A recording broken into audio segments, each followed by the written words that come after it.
ಜನನ ಆಗಿ 1 ವರ್ಷದಲ್ಲೇ ನನ್ನ ತಂದೆಯವರು ತೀರಿಕೊಂಡ್ರು. ಆ ಸಂದರ್ಭದಲ್ಲಿ ಹೊತ್ತು ಊಟಕ್ಕೂ ನಮಗೆ ತೊಂದರೆ ಆಗ್ತಿತ್ತು. 4ನೇ ಕ್ಲಾಸಲ್ಲಿ ಇರುವಾಗ ಸಂಜೆ ಹೊತ್ತಲ್ಲಿ ಅಂಗಡಿಗೆ ಗೋಳಿ ಸೋಡವನ್ನು ಉಂಡೋಗಿ ಸಪ್ಲೈ ಮಾಡೋದು. ನಾನು ಈ ಮಟ್ಟದವರೆಗೆ ಬೆಳಿಬೇಕಾದ್ರೆ ನನಗೆ ಮುಖ್ಯ ಕಾರಣ ನಮ್ಮ ಹೈಸ್ಕೂಲ್ ನ ಮುಖ್ಯೋಪಾಧ್ಯಾಯರು. ಇಂಟರ್ವ್ಯೂಗೆ ಹೋದೆ, ನೀನು ಲುಂಗಿ ಇದ್ರೆ ನಾನು ಒಳಗಡೆ ಬರಬೇಡ, ಪ್ಯಾಂಟ್ ಹಾಕೊಂಡು ಇಂಟರ್ವ್ಯೂಗೆ ಬರಬೇಕು ಅಂತ ಸೂಚನೆಯನ್ನು ಕೊಟ್ಟರು. ಸಂಜಯ್ ಶೆಟ್ಟಿ ಅವರು ನನ್ನನ್ನು ಒಂದು ಕ್ಲಾಸ್ ರೂಮಿಗೆ ಕರ್ಕೊಂಡೋಗಿ ಅವರ ಪ್ಯಾಂಟ್ ಅನ್ನು ತೆಗೆದು ನನಗೆ ಕೊಟ್ಟರು. ನನ್ನ ಲುಂಗಿಯನ್ನು ಅವರವರಿಗೆ ಕೊಂಡು ಇಂಟರ್ವ್ಯೂಗೆ ಹೋದೆ. ನನಗೆ ಆಟೋಮೊಬೈಲ್ ಇಂಜಿನಿಯರಿಂಗ್ ಸೀಟ್ ಸಿಕ್ಕಿತ್ತು.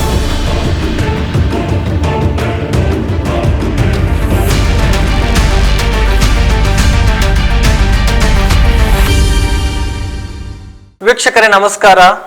RTO ಆನಂದ ಗೌಡರ ಸಾರ್ಥಕ ಸಂಭ್ರಮ ಈ ಒಂದು ವಿಶೇಷವಾದ ಕಾರ್ಯಕ್ರಮಕ್ಕೆ ನಿಮಗೆಲ್ಲರಿಗೂ ಕೂಡ ಪ್ರೀತಿಯ ಸ್ವಾಗತವನ್ನ ಬಯಸ್ತೇನೆ. ನಿಮಗೆಲ್ಲರಿಗೂ ಕೂಡ ಗೊತ್ತಿರುವ ಹಾಗೆ ಸಾರಿಗೆ ಇಲಾಖೆ ಅನ್ನುವಂಥದ್ದು ದೇಶದಲ್ಲಿರುವಂತಹ ಇಲಾಖೆಗಳ ಪೈಕಿ ಒಂದು ಹೆಚ್ಚಿನ ವ್ಯಾಪ್ತಿಯನ್ನು ಹೊಂದಿರುವಂತಹ, ಜೊತೆಗೆ ಪ್ರತಿಯೊಬ್ಬರಿಗೂ ಅಗತ್ಯ ಆಗಿರುವಂತಹ ಒಂದು ಇಲಾಖೆಯಾಗಿದೆ. ಕಡು ಬಡವರಿಂದ ಹಿಡಿದು ಆಗರ್ಭ ಶ್ರೀಮಂತರವರೆಗೆ ಎಲ್ಲರೂ ಕೂಡ ಒಂದು ಸಂಪರ್ಕವನ್ನು ಇಟ್ಟುಕೊಂಡಿರುವಂತಹ ಇಲಾಖೆ. ಅವರಿಗೆ ಬೇಕಾದಂತಹ ವಾಹನ ಚಾಲನಾ ಪರವಾನಗಿಗೆ ಸಂಬಂಧಿತ ಸೇವೆಗಳಿರ್ಬೋದು ಅಥವಾ ವಾಹನದ ದಾಖಲೆಗಳಿಗೆ ಸಂಬಂಧಪಟ್ಟಂತಹ ಕೆಲಸಗಳಿರ್ಬೋದು, ಎಲ್ಲದಕ್ಕೂ ಕೂಡ ಅವರು RTO ಕಚೇರಿಗೆ ಬರಲೇಬೇಕು. ಅದರ ಜೊತೆಗೆ ಇತ್ತೀಚಿನ ದಿನಗಳಲ್ಲಿ ಹಲವಾರು ನವೀನತೆಗಳನ್ನ ಅಂದ್ರೆ ತಂತ್ರಜ್ಞಾನವನ್ನ ಬಳಸಿಕೊಂಡು ಜನರಿಗೆ ಮತ್ತಷ್ಟು ಸುಲಭವಾಗಿ ಹತ್ತಿರದಲ್ಲಿ ಸೇವೆಯನ್ನು ಒದಗಿಸುವಂತಹ ಒಂದು ಇಲಾಖೆ ಎನ್ನುವಂತಹ ಹೆಗ್ಗಳಿಕೆಗೆ ಕೂಡ RTO ಇಲಾಖೆ ಪಾತ್ರವಾಗ್ತಾ ಇದೆ.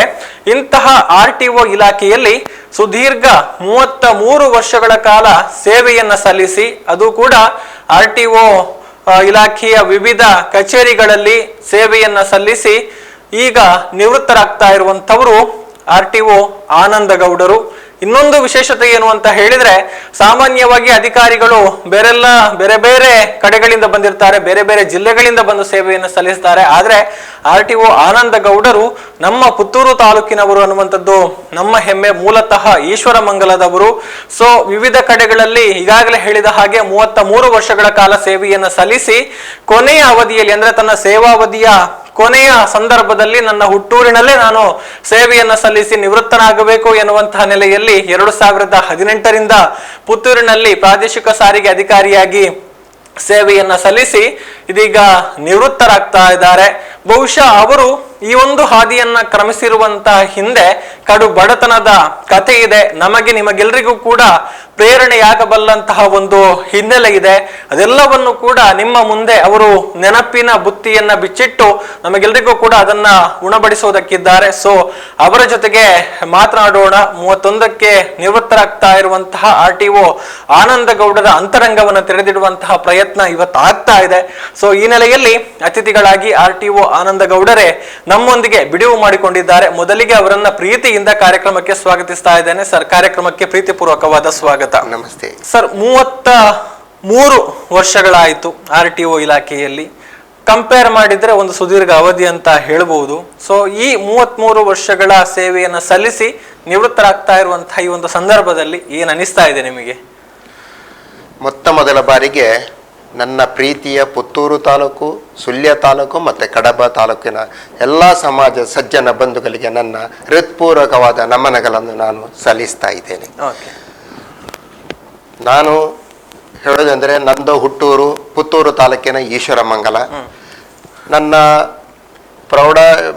ಪ್ರಾಥಮಿಕ ವಿದ್ಯಾಭ್ಯಾಸ ಮತ್ತು ಹೈಸ್ಕೂಲ್ ವಿದ್ಯಾಭ್ಯಾಸವನ್ನು ಶ್ರೀ ಗಜಾನನ ಹಿರಿಯ ಪ್ರಾಥಮಿಕ ಶಾಲೆ ಈಶ್ವರಮಂಗಲ, ಶ್ರೀ ಪಂಚಲಿಂಗೇಶ್ವರ ಪ್ರೌಢಶಾಲೆ ಈಶ್ವರಮಂಗಲ ಇಲ್ಲಿ ಮುಗಿಸಿರುತ್ತೇನೆ.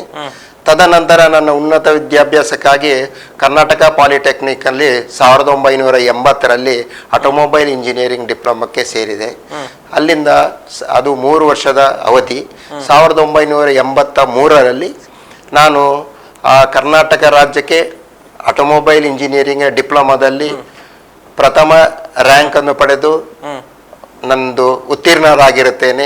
ತದನಂತರ ನಾನು ಹಲವಾರು ಉದ್ಯೋಗಗಳಿಗೆ ನಾನು ಅರ್ಜಿಯನ್ನು ಹಾಕಿದ್ದೆ. ಎಲ್ಲ ಅರ್ಜಿಗಳು ನನಗೆ ಉತ್ತೀರ್ಣವಾಗಿ ನನ್ನನ್ನು ಉದ್ಯೋಗಕ್ಕೆ ಕರೆದರು. ಮತ್ತೆ ನಾನು ಉದ್ಯೋಗವನ್ನು ಹುಡುಕಿಕೊಂಡು ಹೋಗಿಲ್ಲ, ಉದ್ಯೋಗವೇ ನನ್ನ ಬದಿಗೆ ಬಂತು, ಹುಡುಕಿಕೊಂಡು ಬಂತು.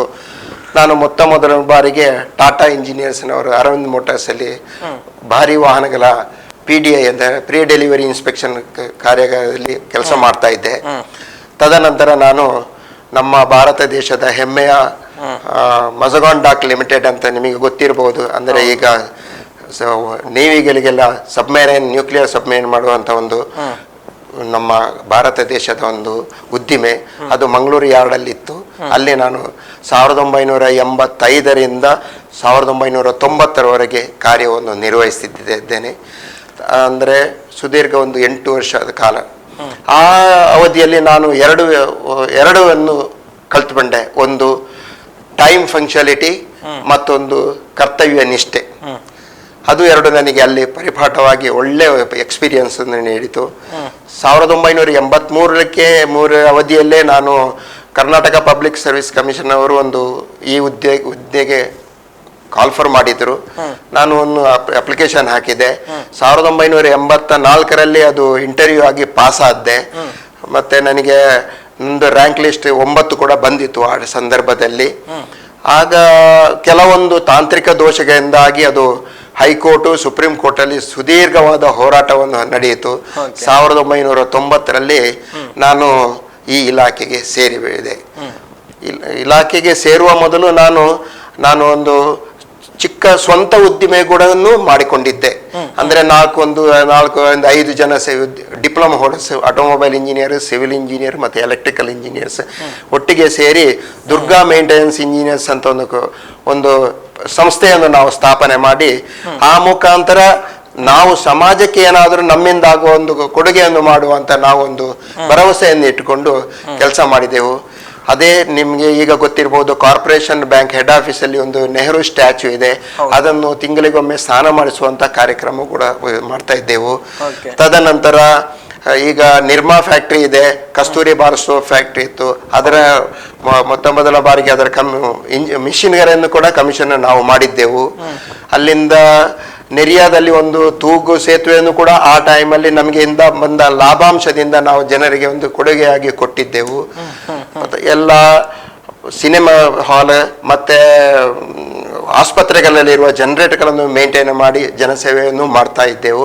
ತದನಂತರ ನಾನು ಅನಿವಾರ್ಯ ಕಾರಣಕ್ಕೆ 90ರಲ್ಲಿ ಇದಕ್ಕೆ ಉದ್ಯೋಗ ಸೇರಬೇಕು ಅಂತ ಬಂದ ಕಾರಣ ನಾನು ಮಜಗಾನ್ ಡಾಕ್ಗೆ ರಿಸೈನ್ ಮಾಡಿ ನಮ್ಮ ಕೋರಮಂಗಲ ಪ್ರಾದೇಶಿಕ ಸಾರಿಗೆ ಕಚೇರಿ ಬೆಂಗಳೂರಲ್ಲಿ ಹೋಗಿ 1990ರಲ್ಲಿ ಇಲಾಖೆಗೆ ಮೋಟಾರ್ ವಾಹನ ತನಿಖಾಧಿಕಾರಿಯಾಗಿ ಸೇರಿದೆ. ಅಲ್ಲಿ ಒಂದು ವರ್ಷ ಸೇವೆಯನ್ನು ಮಾಡಿ 1992ರಲ್ಲಿ ನನಗೆ ಮೈಸೂರಿಗೆ ವರ್ಗವಾಯಿತು. 1992ರಿಂದ 98ರವರೆಗೆ ಪ್ರಾದೇಶಿಕ ಸಾರಿಗೆ ಕಚೇರಿ ಮೈಸೂರು ಇಲ್ಲಿ ಕಾರ್ಯವನ್ನು ನಿರ್ವಹಿಸಿದ್ದೇನೆ. ತದನಂತರ 98ರಿಂದ 90ರವರೆಗೆ ಪ್ರಾದೇಶಿಕ ಸಾರಿಗೆ ಕಚೇರಿ ಅಂದರೆ assistant regional transport office Puttur ಇಲ್ಲಿಗೆ ಬಂದು 1 ವರ್ಷದ ಕಾಲಾವಕಾಶದ ಸೇವೆ ಕೂಡ ಮಾಡಿದ್ದೇನೆ. ಈಗ ಮೊದಲು ಬೋಲ್ವಾರಲ್ಲಿತ್ತು ಆ ಆಫೀಸ್. ಅಲ್ಲಿಂದ ನನಗೆ ಪದೋನ್ನತಿಯನ್ನು ಹೊಂದಿದ್ದೆ. 1990ರಲ್ಲಿ ಪ್ರಮೋಷನ್ ಆಯಿತು. ಹಿರಿಯ ಮೋಟಾರ್ ವಾಹನ ನಿರೀಕ್ಷಕನಾಗಿ ಪದೋನ್ನತಿ ಹೊಂದಿ ನಮ್ಮ ಕರ್ನಾಟಕ ರಾಜ್ಯದ ಜಯನಗರ ಬೆಂಗಳೂರು KA05 ಇಲ್ಲಿ ಉದ್ಯೋಗಕ್ಕೆ ಕರ್ತವ್ಯವನ್ನು ನಿರ್ವಹಿಸಿದ್ದೇನೆ. ಅಲ್ಲಿ ಸುದೀರ್ಘವಾದ 2002ರವರೆಗೆ ಕೆಲಸವನ್ನು ನಿರ್ವಹಿಸಿ ಅಲ್ಲಿಂದ ಬೆಳಗಾವಿಗೆ ನನ್ನ ಒಂದು ವರ್ಗಾವಣೆ ಆಯಿತು 2002ರಲ್ಲಿ. 2002ರಲ್ಲಿ ಅಲ್ಲಿಂದ ಚಿಕ್ಕೋಡಿ, ರಾಮನಗರ ಮತ್ತೆ ಕಾಗವಾಡ ಹಲವಾರು ಕಡೆ ಉದ್ಯೋಗವನ್ನು ಮಾಡಿ ಅಲ್ಲಿಂದ ವಾಪಸ್ ಕೋರಮಂಗಲ ಕಚೇರಿಗೆ 2005ರಲ್ಲಿ ಕೋರಮಂಗಲ ಕಚೇರಿಗೆ ಬಂದೆ. ಕೋರಮಂಗಲ ಕಚೇರಿಯಿಂದ ನನಗೆ KR ಪುರಂಗೆ ವರ್ಗಾವಣೆ ಆಯಿತು. KR ಪುರಂನಿಂದ ಅಲ್ಲಿಂದ ನಾನು KGF ಕೋಲಾರ ಅಲ್ಲೆಲ್ಲ ಕೆಲಸವನ್ನು ನಿರ್ವಹಿಸಿ ಆ ಸಂದರ್ಭದಲ್ಲಿ ನನಗೆ ಅಸಿಸ್ಟೆಂಟ್ ರೀಜನಲ್ ಅಂದರೆ ಸಹಾಯಕ ಪ್ರಾದೇಶಿಕ ಸಾರಿಗೆ ಅಧಿಕಾರಿಯಾಗಿ ಪದೋನ್ನತಿಯನ್ನು ಹೊಂದಿ ನಾನು ಜಯನಗರಕ್ಕೆ ವಾಪಸ್ ಕೆಲಸವನ್ನು ನಿರ್ವಹಿಸ್ತಾ ಇದ್ದೆ. ಅಲ್ಲಿ 2 ವರ್ಷದ ಸೇವೆಯನ್ನು ಮುಗಿಸಿ ಅಲ್ಲಿಂದ ನಾನು ಸಹಾಯಕ ಪ್ರಾದೇಶಿಕ ಸಾರಿಗೆ ಕಚೇರಿ ಅತ್ತಿಬೆಲೆ ಇಲ್ಲಿಗೆ ಕರ್ತವ್ಯಕ್ಕೆ ಹಾಕಿದರು. ಅಲ್ಲಿ 3 ವರ್ಷ ಕೆಲಸವನ್ನು ನಿರ್ವಹಿಸಿದೆ. ಅಲ್ಲಿಂದ ನನ್ನನ್ನು ಪ್ರಭಾರ ಪ್ರಾದೇಶಿಕ ಸಾರಿಗೆ ಅಧಿಕಾರಿಯಾಗಿ ಮಂಡ್ಯಕ್ಕೆ ಹಾಕಿದರು. ಅಲ್ಲಿ 1 ವರ್ಷದ ಸೇವೆಯನ್ನು ಮಾಡಿದ್ದೇನೆ. ತದನಂತರ ಅಲ್ಲಿ ನನ್ನನ್ನು ರೆಗ್ಯುಲರ್ ಅಂದರೆ ಪ್ರಾದೇಶಿಕ ಸಾರಿಗೆ ಅಧಿಕಾರಿಯಾಗಿ ಪದೋನ್ನತಿಯನ್ನು ಹೊಂದಿ 2018-19ಕ್ಕೆ ಪುತ್ತೂರಿಗೆ ನಾನು ಬಂದು ಕರ್ತವ್ಯವನ್ನು ನಿರ್ವಹಿಸ್ತಾ ಇದ್ದೇನೆ ಅಲ್ಲಿಂದ ಇಲ್ಲಿವರೆಗೆ. ಈ ಸಮಯದಲ್ಲಿ ನಾನು ಹಲವಾರು ಅಂದರೆ 33 ವರ್ಷ ಸೇವೆ ಆಯಿತು. ಈ ನಡುವೆಯಲ್ಲಿ ನಾನು ಮುಖ್ಯವಾಗಿ ನಾನು ಈ 1983ರಿಂದ ಇಲಾಖೆಗೆ ಸೇರು 1990ರವರೆಗೆ ತುಂಬ ಕಷ್ಟಪಟ್ಟು ಅಂದರೆ ನಾವು ಆ ದಿನಗಳಲ್ಲಿ ಹೇಗೆ ಅಂದರೆ ನಿಮಗೆ ನಂಬ್ತೀರಾ ಇಲ್ವಾ, ನಾನು ರೂಪವಾಣಿ ಥಿಯೇಟರ್ ಮತ್ತೆ ಮಂಗಳೂರಿನಲ್ಲಿರುವ ಕೆಲವು ಥಿಯೇಟರ್ಗಳ ಟಾಯ್ಲೆಟ್ಗಳನ್ನು ಕೂಡ ನಾವು ಕ್ಲೀನ್ ಮಾಡಿ ಕೊಟ್ಟಿದ್ದೇವೆ. ಲಾಸ್ಟ್ ಶೋ 12 ಗಂಟೆಗೆ ಶೋ ಮುಗೀತದೆ, ಮುಗ್ದ ನಂತರ ಆ ಟಾಯ್ಲೆಟ್ಗಳನ್ನು ಕ್ಲೀನ್ ಮಾಡಿಸಿ ಕೂಡ ನಾವು ನಮ್ಮ ಸಂಪಾದನೆಯನ್ನು ಮಾಡಿಕೊಂಡಿದ್ದೇವೆ. ಹಾಗೆ ಕಾರ್ಪೊರೇಷನ್ ಬ್ಯಾಂಕಿನ ಹೆಡ್ ಆಫೀಸಲ್ಲಿರುವ 100 ಫ್ಯಾನ್ಗಳನ್ನು ವರ್ಷಕ್ಕೊಮ್ಮೆ ಕ್ಲೀನ್ ಮಾಡಿ ಆ ಮುಖಾಂತರವಾಗೂ ನಾವು ದುಡ್ದಿದ್ದೇವೆ. ನಾವು ದುಡ್ದು ನಾವು ಸ್ವಲ್ಪ ಸಂಪಾದನೆ ಮಾಡಿದ್ರೆ ನಮ್ಮಿಂದ ಅದನ್ನು ಸಮಾಜಕ್ಕೂ ಕೂಡ ಆ ಸಂದರ್ಭದಲ್ಲಿ ನಾವು ನೀಡಿದ್ದೇವೆ ಅಂತ ನಮಗೆ ಪಡ್ತೇನೆ. ಬಹುಶಃ ಕಷ್ಟ ಅನ್ನುವಂಥದ್ದನ್ನ ನಿರಂತರವಾಗಿ ನೋಡಿಕೊಂಡೇ ಬಂದಿದ್ದೀರಿ. ಸೊ ಆ ಒಂದು ಬಾಲ್ಯದ ದಿನಗಳನ್ನು ನೆನಪಿಸಿಕೊಳ್ಳೋದಿದ್ರೆ, ಈಶ್ವರಮಂಗಲದ ಜೊತೆಗಿನ ತಮ್ಮ ನೆನಪುಗಳನ್ನ ಬಿಚ್ಚಿಡೋದಿದ್ರೆ? ನೋಡಿ, 1962ರಲ್ಲಿ ನನ್ನ ಜನನವಾಯಿತು. ಜನನ ಆಗಿ ಸ್ವಲ್ಪ ಅಂದರೆ 1 ವರ್ಷದಲ್ಲೇ ನನ್ನ ತಂದೆಯವರು ತೀರಿಕೊಂಡ್ರು. ತೀರಿ ಹೋದ ನಂತರ ನಮ್ಮ ತಾಯಿಗೆ ಆಚೆ ತವರು ಮನೆಯೂ ತವರು ಮನೆಯಲ್ಲಿಯೂ ತೊಂದರೆ ಆಯಿತು, ಅವರ ಗಂಡನ ಮನೆಯಲ್ಲಿಯೂ ತೊಂದರೆ ಆಯಿತು. ಇಬ್ಬರು ನಾವು ಮನೆ ಬಿಟ್ಟು ಬೇರೆ ಕಡೆ ಇರಬೇಕಾಗಿತ್ತು. ಆ ಸಂದರ್ಭದಲ್ಲಿ 1 ಹೊತ್ತು ಒಪ್ಪತ್ತು ಊಟಕ್ಕೂ ನಮಗೆ ತೊಂದರೆ ಆಗ್ತಿತ್ತು.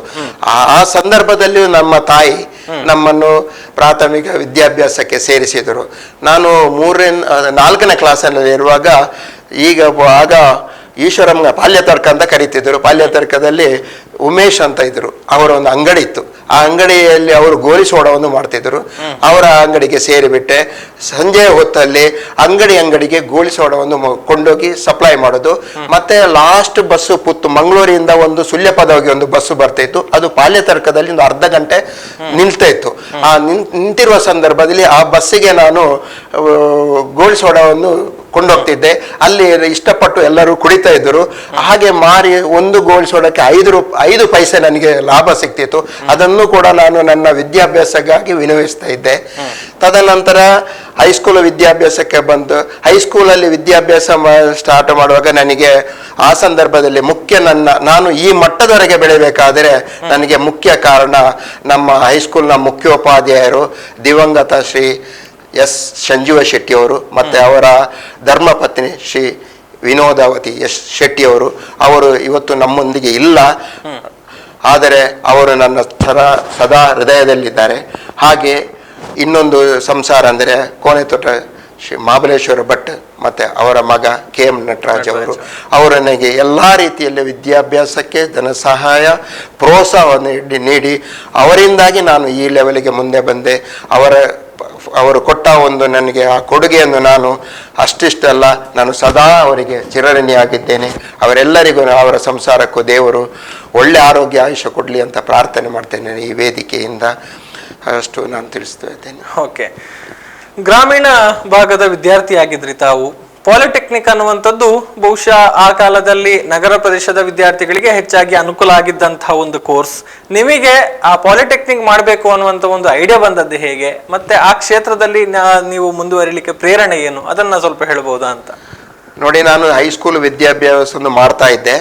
ಹೈಸ್ಕೂಲಲ್ಲಿ ನಾನು 10ನೇ ಕ್ಲಾಸಲ್ಲಿ 1980ರಲ್ಲಿ 72% ಮಾರ್ಕ್ ತೆಗೆದು ಪಾಸ್ ಆದೆ. ತದನಂತರ ನಾನು ಇದು ಮಾಡಿದೆ ಅಂದರೆ ನನಗೆ ಮುಂದೆ ಯಾರೂ ಗೈಡ್ ಮಾಡುವವರು ಇರಲಿಲ್ಲ. ನಾನು ಮನೆಗೆ ಕೆಲಸಕ್ಕೆ ಸೇರಿದೆ. ಕೆಲಸಕ್ಕೆ ಸೇರಿ ಕೆಲಸ ಮಾಡ್ತಾ ಇದ್ದೆ. ನಮ್ಮ ತಾಯಿಯು ಕೆಲಸಕ್ಕೆ ಹೋಗ್ತಿದ್ರು, ನಾನು ಅವರ ಜೊತೆ ಇನ್ನು ಮುಂದೆ ವಿದ್ಯಾಭ್ಯಾಸ ಮಾಡೋಕ್ಕೆ ಆಗೋದಿಲ್ಲ ಅಂತ. ಒಂದು ದಿವಸ ನಮ್ಮ ತಾಯಿಯ ಮುಖಾಂತರ ಹೈಸ್ಕೂಲ್ನ ದಿವಂಗತ ಶ್ರೀ ಎಸ್ ಸಂಜೀವ ಶೆಟ್ಟಿಯವರು, ಈಗ ದಿವಂಗತ, ಅವರು ನನ್ನನ್ನು ಕರೆದರು. ನೀನು ಏನು ಮಾಡ್ತೀಯ ಮುಂದೆ ಅಂತ. ನಾನು ಸುಮ್ಮನೆ ಅದೇ. ಮತ್ತೆ ಲಾಸ್ಟಿಗೆ ಒಂದು ಉತ್ತರವನ್ನು ಕೊಟ್ಟೆ, ಸರ್ ನಾನು ಕೆಲಸಕ್ಕೆ ಹೋಗ್ತಾ ಇದ್ದೇನೆ, ಅದನ್ನೇ ಮುಂದುವರಿಸ್ತೇನೆ ಅಂತ ಹೇಳಿದೆ. ಆಗ ಅವರು ಒಂದು ಮಾತು ಹೇಳಿದ್ರು, ನೀನು ಆಟೋಮೊಬೈಲ್ ಡಿಪ್ಲೊಮಾ ಮಾಡಬೇಕು, ನಾನು ಅದಕ್ಕೆ ಬೇಕಾಗುವ ವ್ಯವಸ್ಥೆ ಮಾಡ್ತೇನೆ ಅಂತ. ನಾನು ಹಳ್ಳಿಯಿಂದ ಕನ್ನಡ ಮಾಧ್ಯಮದಲ್ಲಿ ಆಗ ಓದಿದವರು, ಆಟೋಮೊಬೈಲ್ ಅಂದರೆ ಏನೇ ಗೊತ್ತಿಲ್ಲ ನಮಗೆ ಸರಿಯಾಗಿ, ಮತ್ತೆ ಡಿಪ್ಲೊಮೊ ಏನು ಅಂತ ಗೊತ್ತಿಲ್ಲ. ಅವರೇ ಎಲ್ಲ ಅರ್ಜಿಯನ್ನು ತರಿಸಿ ಫಿಲ್ಅಪ್ ಮಾಡಿದ್ರು, ನನ್ನೊಂದು ಸೈನ್ ಮಾಡಿಸಿದ್ರು. ಅವರು ಅರ್ಜಿಯನ್ನು ಕರ್ನಾಟಕ ಪಾಲಿಟೆಕ್ನಿಕ್ಗೆ ಕೊಟ್ಟರು. ಅಲ್ಲಿಂದ ಒಂದು ದಿವಸ ಇಂಟರ್ವ್ಯೂಗೂ ಕೂಡ ಬಂತು 1980ರಲ್ಲಿ. ಇಂಟರ್ವ್ಯೂಗೆ ಹೋದೆ. ಹೋಗುವ ಸಂದರ್ಭದಲ್ಲಿ ಅವರು ಕೂಡ ನನ್ನೊಂದಿಗೆ ಜೊತೆಯಾಗೇ ಬಂದಿದ್ದರು. ಅಲ್ಲಿ ಇಂಟರ್ವ್ಯೂಗೆ ನನ್ನ ಸರದಿ ಬಂದ ಕೂಡಲೇ ನಾನು ನನ್ನ ವೈಟ್ ಪಂಚೆಯನ್ನು ಹಾಕಿಕೊಂಡು ಹೋಗಿದ್ದೆ, ವೈಟ್ ಲುಂಗಿಯನ್ನು. ಇಂಟರ್ವ್ಯೂ ಹೋಗುವಾಗಲೇ ನನ್ನನ್ನು ಅವರು, ನೀನು ಲುಂಗಿ ಇದ್ದರೆ ನಾನು ಒಳಗಡೆ ಬರಬೇಡ, ಪ್ಯಾಂಟ್ ಹಾಕೊಂಡು ಇಂಟರ್ವ್ಯೂಗೆ ಬರಬೇಕು ಅಂತ ಒಂದು ಸೂಚನೆಯನ್ನು ಕೊಟ್ಟರು. ಏನು ಮಾಡೋದು, ಸಂಜಯ್ ಶೆಟ್ಟಿ ಅವರು ನನ್ನನ್ನು ಒಂದು ಕ್ಲಾಸ್ ರೂಮಿಗೆ ಕರ್ಕೊಂಡೋಗಿ ಅವರ ಪ್ಯಾಂಟನ್ನು ತೆಗೆದು ನನಗೆ ಕೊಟ್ಟರು. ನನ್ನ ಲುಂಗಿಯನ್ನು ಅವರು ಹುಡುಕಿಕೊಂಡು ನಾನು ಇಂಟರ್ವ್ಯೂಗೆ ಹೋದೆ. ಅಲ್ಲಿ ನನಗೆ ಆಟೋಮೊಬೈಲ್ ಇಂಜಿನಿಯರಿಂಗ್ ಸೀಟ್ ಸಿಕ್ಕಿತು. ಸೀಟ್ ತದನಂತರ ಅವರು ಏನು ಮಾಡಿದ್ರು, ಸಮಾಜ ಕಲ್ಯಾಣ ಇಲಾಖೆ ಅವರೊಬ್ಬರು ಪರಿಚಯದ ಅಧಿಕಾರಿ ಇದ್ದರು. ಅವರ ಮುಖಾಂತರ ಶೇಡಿಗುರಿಯಲ್ಲಿರುವ ಹಿಂದುಳಿದ ವರ್ಗಗಳ ವಸತಿಯಲ್ಲಿ ನನಗೊಂದು ಸೀಟು ಕೂಡ ವಸತಿ ಮಾಡಿದರು. ಅದು ಅಂದರೆ ಅಶೋಕನಗರ. ಅಲ್ಲಿಂದ ಪಾಲಿಟೆಕ್ನಿಕ್ಗೆ ಸಾಧಾರಣ ಒಂದು 3.5 ಕಿಲೋಮೀಟರ್ ಆಗ್ತಿತ್ತು. ಡೈಲಿ ನಾನು ಆದಷ್ಟು ನಡ್ಕೊಂಡೇ ಹೋಗಿ ನಡ್ಕೊಂಡೇ ಬರ್ತಾ ಇದ್ದೆ. ಕೆಲವೊಮ್ಮೆ ಬಸ್ ಪಾಸ್ ಕೂಡ ಮಾಡಿಕೊಂಡಿದ್ದೆ. ಅಂದರೆ ನನ್ನಲ್ಲಿ ಹಣದ ಕೊರತೆಯಿಂದಾಗಿ ನಾನು ಆದಷ್ಟು ಕಡಿಮೆಯಾಗಿ ವಾಕಿಂಗ್ ಹೋಗಿ ವಿದ್ಯಾಭ್ಯಾಸವನ್ನು ಮಾಡಿಸಿದೆ. ಫಸ್ಟ್ ನನಗೆ ಡಿಪ್ಲೊಮಕ್ಕೆ ಹೋಗಿದ್ದೆ, ಕ್ಲಾಸಿಗೆ ಹೋದೆ. ಅಲ್ಲಿ ಎಲ್ಲ ಆ ಸಂದರ್ಭದಲ್ಲಿ ಈಗ NITK ಅಂತ ಕರೀತಾರೆ, ಮೊದಲು KREC ಅಂತ ಕರೀತಿದ್ರು. ಅಲ್ಲಿಯ ಎಲ್ಲ ಲೆಕ್ಚರ್ಸ್ ಎಲ್ಲ ಬರ್ತಿದ್ರು. ಅವರೆಲ್ಲ ಇಂಗ್ಲಿಷ್ ಮಾಧ್ಯಮದಲ್ಲಿ ನನಗೆ ಲೆಕ್ಚರ್ ಅನ್ನು ಕಳಿಸ್ತಾ ಇದ್ರು. ನಾವು ಈ ಕನ್ನಡ ಮಾಧ್ಯಮದ ಹೋದ್ರೆ ಏನೂ ಗೊತ್ತಾಗ್ತಿಲ್ಲ, ಏನೂ ಬರೆಯೋಕೆ ಆಗ್ತಿರ್ಲಿಲ್ಲ ನನಗೆ. ಅದು ಅಂದ್ರೆ 12 ಸಬ್ಜೆಕ್ಟ್ ಇತ್ತು. 1200 ಮಾರ್ಕಲ್ಲಿ ನಾವು ಪಾಸ್ ಆಗಬೇಕು. 12 ಸಬ್ಜೆಕ್ಟ್ ಇದೆ, ಎಲ್ಲ ಇಂಜಿನಿಯರಿಂಗ್ಗೆ ಸಂಬಂಧಪಟ್ಟದ್ದು, ಮತ್ತೆ ಮ್ಯಾಥ್ಸ್ ಮತ್ತೆ ಸೈನ್ಸ್ ಎಲ್ಲ. ತುಂಬಾ ಕಷ್ಟ ಆಯ್ತು. ನಾನು ವಸತಿ ನಮ್ಮ ಹಾಸ್ಟೆಲಲ್ಲಿ ಒಂದು ದಿವಸ ಕೂತು ನಾನು ತುಂಬಾ ಕೂಗ್ತಾ ಇದ್ದೆ, ನನಗೆ ಇದು ಆಗ್ತಾ ಇಲ್ಲ, ನಾನು ವಾಪಸ್ಸು ಬರುವ ಅಂತಲೂ ಸ್ಥಿತಿ ಇದೆ. ತೀರಾ ಒಂದು ದಿವಸ ನನಗೆ ಬೆಳಗ್ಗಿನ ಜಾವ ಕೂಗಿ ಇನ್ನು ವಾಪಸ್ ಬರುವ ಅಂತ ಹೇಳಿದ್ರೆ, ಒಂದು ಮನಸ್ಸು ಏನು ದೇವರ ಒಂದು ಬುದ್ಧಿ ಕೊಟ್ಟರು, ನೀನು ವಾಪಸ್ ಹೋದರೆ ನೀನು ನಿನ್ನನ್ನು ಸೇರಿಸಿದ ಗುರುವಿಗೆ ನೀವು ಅಗೌರವ ತೋರಿಸಿದ ಹಾಗೆ. ಆದ ಕಾರಣ ಛಲವನ್ನು ಇಟ್ಟು ಓದು ಅಂತ ಒಂದು ನನ್ನ ಮನಸ್ಸಿಗೆ ಒಂದು ಬಂತು. ಅಲ್ಲಿಂದಲೇ ನಾನು ಇಂಗ್ಲಿಷ್ ವರ್ಡನ್ನು ಕನ್ನಡದ ಬರೆದು ಓದೋಕ್ಕೆ ಸ್ಟಾರ್ಟ್ ಮಾಡಿದೆ. ಛಲ ಹಿಡಿದು 3-4 ತಿಂಗಳು ಓದಿದೆ. ಲೈಬ್ರರಿಯನ್ನೆಲ್ಲ ಇದು ಮಾಡಿ ಯೂಸ್ ಮಾಡಿ ಓದಿದೆ. ಆ ವರ್ಷ ನನಗೆ 61% ಮಾರ್ಕ್ ಫಲಿತಾಂಶ ಬಂದಿದೆ. ಪ್ರಥಮ ದರ್ಜೆಯಲ್ಲಿ ಪಾಸಾದೆ. ಮತ್ತೆ 2ನೇ ವರ್ಷಕ್ಕೆ ಹೋದೆ. ಸ್ವಲ್ಪ ಅಷ್ಟೊಂದು ಕಷ್ಟ ಆಗಿಲ್ಲ, ಯಾಕಂದ್ರೆ ಫಸ್ಟ್ ವರ್ಷದಲ್ಲೇ ಸ್ವಲ್ಪ ಎಲ್ಲ ಓದಿದ ಕಾರಣ ಎಲ್ಲ ಅರ್ಥ ಆಯಿತು. 2ನೇ ವರ್ಷದಲ್ಲಿ ತೀರಾ ಆಟೋಮೊಬೈಲ್ ಇಂಜಿನಿಯರಿಂಗ್ಗೆ ಸಂಬಂಧಪಟ್ಟ ಸಬ್ಜೆಕ್ಟ್ ಬರ್ತಿತ್ತು. ಅದು ಕೂಡ 12 ಸಬ್ಜೆಕ್ಟ್ 1200 ಮಾರ್ಕಲ್ಲಿ. ಅಲ್ಲಿ ನಾನು 66% ಮಾರ್ಕನ್ನು ತೆಗೆದು ಅಲ್ಲಿ 2ನೇ ವರ್ಷದಲ್ಲಿಯೂ ಪಾಸ್ ಆದೆ. 3ನೇ ವರ್ಷದಲ್ಲಿ ಪೂರ್ತಿ automobile engineering subject plus industrial visit practical ಎಲ್ಲ ಸೇರಿ 1200 ಮಾರ್ಕ್. ಆ ವರ್ಷ ನಾನು 68% ತೆಗೆದು ರಾಜ್ಯಕ್ಕೆ ಪ್ರಥಮವಾಗಿ ಪಾಸಾಗಿ ರ್ಯಾಂಕ್ ಅನ್ನು ಪಡೆದು ಪಾಸಾಗಿ ಬಂದಿದ್ದೇನೆ. ಬಹುಶಃ ಅದು ಇಂದಿನ ವಿದ್ಯಾರ್ಥಿಗಳಿಗೆ ಪ್ರೇರಣೆಯಾಗುತ್ತೆ. ಸವಾಲಿದ್ರೂ ಕೂಡ ಅದನ್ನ ಯಾವ ರೀತಿ ನಾವು ಎದುರಿಸಿ ನಿಲ್ಲಬಹುದು, ಅಥವಾ ಕಷ್ಟ ಅಂತ ಬಂದಾಗ ಅದಕ್ಕೆ ಬೆನ್ನು ತೋರಿಸದೆ ಅದಕ್ಕೆ ಎದೆ ಕೊಟ್ಟು ಮುನ್ನುಗ್ಗಿದ್ರೆ ಯಾವ ರೀತಿ ಸಾಧನೆ ಮಾಡಬಹುದು ಅನ್ನುವಂಥದ್ದಕ್ಕೆ ಬಹುಶಃ ಆನಂದ ಗೌಡ್ರು ನಮ್ಮ ಎದುರು ಒಂದು ನಿದರ್ಶನವಾಗಿ ನಿಲ್ತಾ ಇದ್ದಾರೆ ಅನ್ನುವಂಥದ್ದು. ಸೊ ಆ ಬಳಿಕ ನೀವು ಉದ್ಯಮವನ್ನ ಆರಂಭಿಸಿದ್ರಿ, ನಿಮ್ಮದು ಫ್ರೆಂಡ್ ಸರ್ಕಲ್ ಅನ್ನ ಸೇರಿಸಿಕೊಂಡು ಉದ್ಯಮ ಆರಂಭಿಸಿದ್ರಿ, ಮತ್ತೆ ಇಲಾಖೆಗೆ ಸೇರ್ಪಡೆಗೊಂಡದ್ದು. ಸೊ ಆ ಟೈಮಲ್ಲಿ ನಿಮಗೆ ಅನ್ನಿಸಿದಂತಹ ವಿಚಾರಗಳು ಅಥವಾ ಆ ಸಂದರ್ಭದಲ್ಲೇ ಒಂದು ಸ್ವಂತ ಉದ್ಯಮ ಮಾಡಬೇಕು ಅನ್ನುವಂಥದ್ದಕ್ಕೆ ಪ್ರೇರಣೆ ಏನು ಅನ್ನುವಂಥದ್ದು? ಅದು ಪ್ರೇರಣೆ ಅಂದ್ರೆ, ನಾವು ನಮ್ಮ ಮಜಗಂಡಾಕ್ ಕಂಪನಿಯು ಸಂಜೆ 5 ಗಂಟೆಗೆ ನಮ್ಮನ್ನು ಅಲ್ಲಿಂದ ಬಿಡ್ತಾ ಇದ್ರು, ಹೊರಗೆ ಬರ್ತಿದ್ದೆವು. ಆಗ ನಮ್ಮ ಒಬ್ರು ರಾಜೇಶ್ ಅಂತ ಒಬ್ರು ಅಂದ್ರೆ ನಮ್ಮ ಜೊತೆಯಲ್ಲೇ ಡಿಪ್ಲೊಮಾ ಓದ್ತಾ ಇದ್ರು, ಮತ್ತೆ ನಮ್ಮ ಇಲಾಖೆಯಲ್ಲಿ ಕೆಲಸ ಮಾಡ್ತಿದ್ರು. ಆಗ ಕೆಲಸ ಇರಲಿಲ್ಲ, ಅವರದೊಂದು ಗ್ಯಾರೇಜ್ ಇತ್ತು ಪಾಂಡೇಶ್ವರಕ್ಕೆ. ಅಲ್ಲಿ ಹೋಗಿ ನಾವು ಸಂಜೆ ಮಾತಾಡ್ತಾ ಇದ್ದೆವು. ಹಾಗೆ ಮಾತಾಡಿರುವಾಗ ಒಂದು ದಿವಸ ಅದೇ ಪಕ್ಕದಲ್ಲಿರುವ ಕಾರ್ಪೊರೇಷನ್ ಬ್ಯಾಂಕಿನ ಹೆಡ್ ಆಫೀಸ್ ಇದ್ದು ಒಬ್ರು ಮ್ಯಾನೇಜರ್ ಬಂದರು. ನಮ್ಮ ಜೊತೆ ಮಾತಾಡ್ತಾ ವಾಕಿಂಗ್ ಮಾಡ್ತಾ ಬರುವಾಗ ಆ ನೆಹರು ಸ್ಟ್ಯಾಚ್ಯೂ ಅನ್ನು ನೋಡಿ ಇದನ್ನು ಯಾರಾದರೂ ಒಂದು ಸ್ನಾನ ಮಾಡಿಸಬೇಕು ಅಂತ ಕೇಳ್ಕೊಂಡ್ರು. ಅದಕ್ಕೆ ನಾನು ಒಪ್ಪಿಕೊಂಡೆ, ಸರ್ ಇದನ್ನು ನಾನು ಸ್ನಾನ ಮಾಡಿಸಿಕೊಡ್ತೇನೆ ಅಂತ. ಆಯ್ತು ಅಂತ ಮಾಡಿದೆ. ನಾನು ಮರುದಿವಸ ನಮ್ಮ ಮಜಗಂಡಾಕಲ್ಲಿ ಕೆಲಸ ಮಾಡೋ ಒಬ್ಬರನ್ನು ಉದ್ಯೋಗಿಯನ್ನು, ಅಂದರೆ ನನಗೆ ಉದ್ಯೋಗಿಯನ್ನು ಕರ್ಕೊಂಡು ನನ್ನ ಬೈಕಲ್ಲಿ ಹೋಗಿ ನಾನು ಹೋಗಿ ಸ್ನಾನ ಮಾಡಿಸಿದೆ. ಅದನ್ನು ನೋಡಿ ಅವರಿಗೆ ತುಂಬಾ ಖುಷಿ ಆಯ್ತು, ತುಂಬಾ ಕ್ಲೀನ್ ಆಯ್ತು.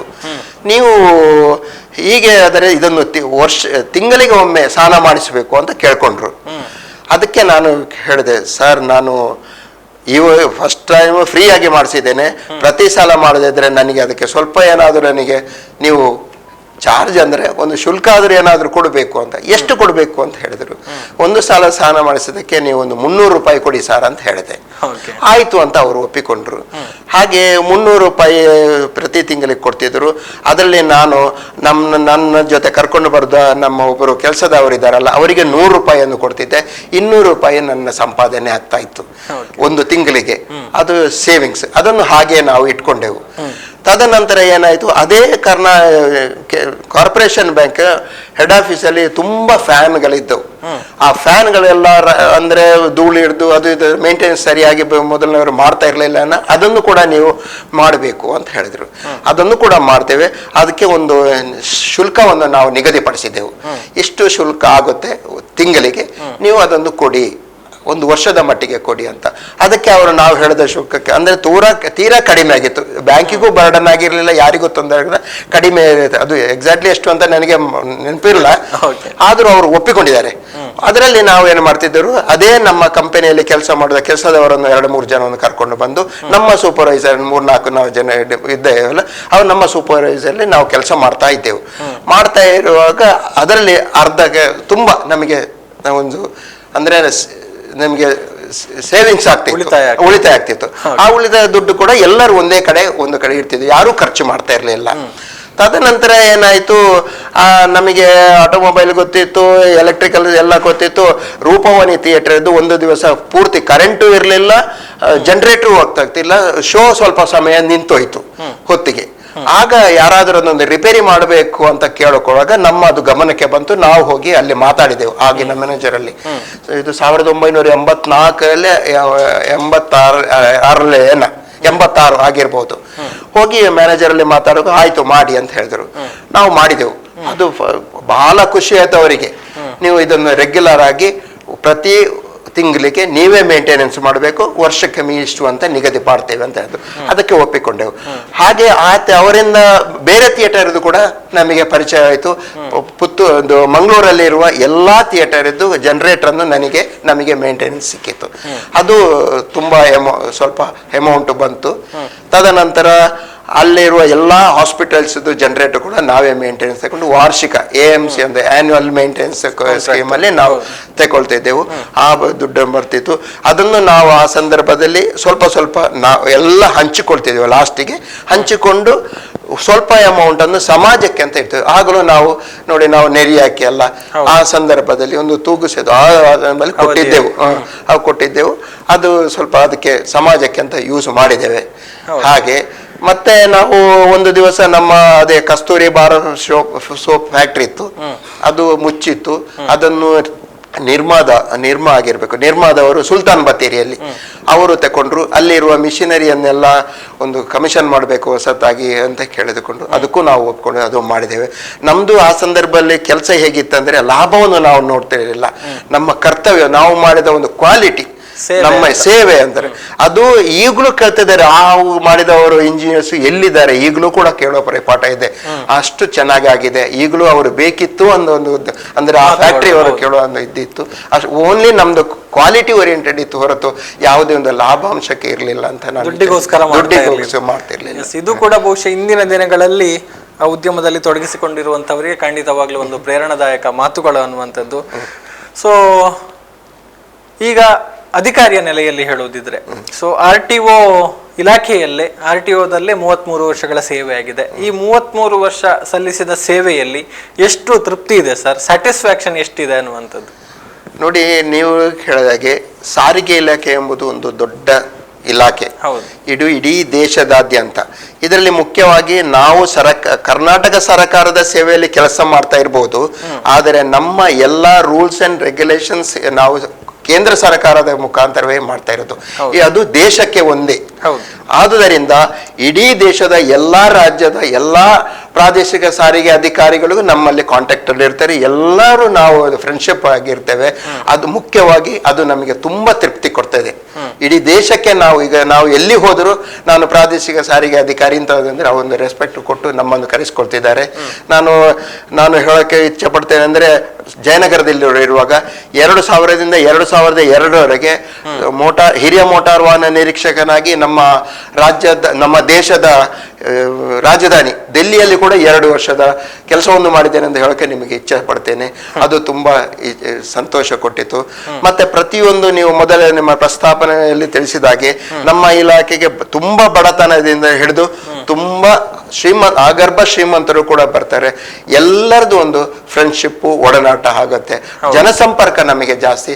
ಆ ಜನಸಂಪರ್ಕ ಮತ್ತೆ ಫ್ರೆಂಡ್ಶಿಪ್ ಅಷ್ಟು ತೃಪ್ತಿ ಇನ್ನೊಂದು ಯಾವುದು ಇಲ್ಲ ಅಂತ ನಾನು ಇಚ್ಛೆ ಪಡ್ತೇನೆ. ಓಕೆ, ಸೊ ಅದ್ರ ಬಗ್ಗೆ ಖುಷಿ ಇದೆ. ಸೇವೆ ಬಗ್ಗೆ ಇನ್ನಷ್ಟು ಮಾತಾಡೋಣ ಸರ್. ಜೊತೆಯಲ್ಲಿ ತಮ್ಮ ಮೂಲಕ ಆಗಿರುವಂತಹ ಒಂದು ವಿನೂತನ ಪ್ರಯತ್ನಗಳು, ಹೊಸತನಗಳು ಏನೆಲ್ಲ ಆಗಿದೆ ಇನ್ನಷ್ಟು ಮಾತಾಡೋಣ. ಒಂದು ಸಣ್ಣ ವಿರಾಮ ತೆಕ್ಕೊಂಡು ಕಾರ್ಯಕ್ರಮ ಮುಂದುವರಿಸೋಣ. RTO ಆನಂದಗೌಡರ ಜೊತೆ ಮಾತುಕತೆ ಮುಂದುವರಿಯುತ್ತೆ ಒಂದು ಸಣ್ಣ ವಿರಾಮದ ನಂತರ.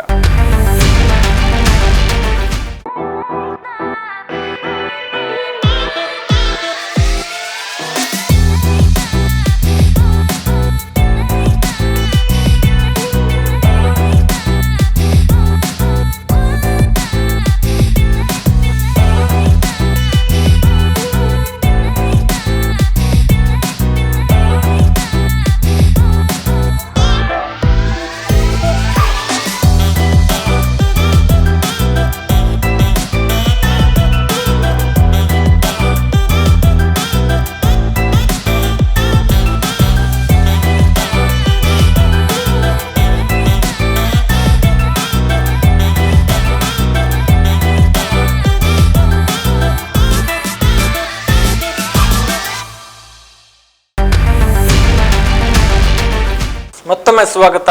ಸಾರ್ಥಕ ಸಂಭ್ರಮ ಒಂದು ವಿಶೇಷವಾದ ಕಾರ್ಯಕ್ರಮಕ್ಕೆ. ಪ್ರಾದೇಶಿಕ ಸಾರಿಗೆ ಅಧಿಕಾರಿಯಾಗಿ ಈಗ ನಿವೃತ್ತರಾಗ್ತಾ ಇರುವಂತಹ ಪುತ್ತೂರಿನ ಆನಂದಗೌಡರ ಜೊತೆಗೆ ನಾವು ಮಾತನಾಡ್ತಾ ಇದ್ದೇವೆ. ಬಹಳಷ್ಟು ನಮಗೆಲ್ಲರಿಗೂ ಕೂಡ ಪ್ರೇರಣೆಯಾಗುವಂತಹ ವಿಚಾರಗಳನ್ನ ಬಿಚ್ಚಿಟ್ಟಿದ್ದಾರೆ. ಇನ್ನು ಇಲಾಖೆಯ ಅಧಿಕಾರಿಯ ನೆಲೆಯಲ್ಲಿ ಅವರು ಸಾಧಿಸಿದಂತಹ ಗುರಿ, ಮಾಡಿದಂತಹ ಪ್ರಯತ್ನಗಳ ಬಗ್ಗೆ ಮಾತನಾಡಬೇಕು. ಸೊ ಮತ್ತೊಮ್ಮೆ ಅವರನ್ನ ಪ್ರೀತಿಯಿಂದ ಕಾರ್ಯಕ್ರಮಕ್ಕೆ ಸ್ವಾಗತಿಸ್ತಾ ಇದ್ದೇನೆ. ಸರ್, ಈಗಾಗಲೇ ಹೇಳಿದ ಹಾಗೆ 33 ವರ್ಷಗಳ ಸೇವೆ ನಿಮಗೆ ಬಹಳಷ್ಟು ತೃಪ್ತಿ ತಂದಿದೆ ಅಂತ ಹೇಳ್ತೀರಿ.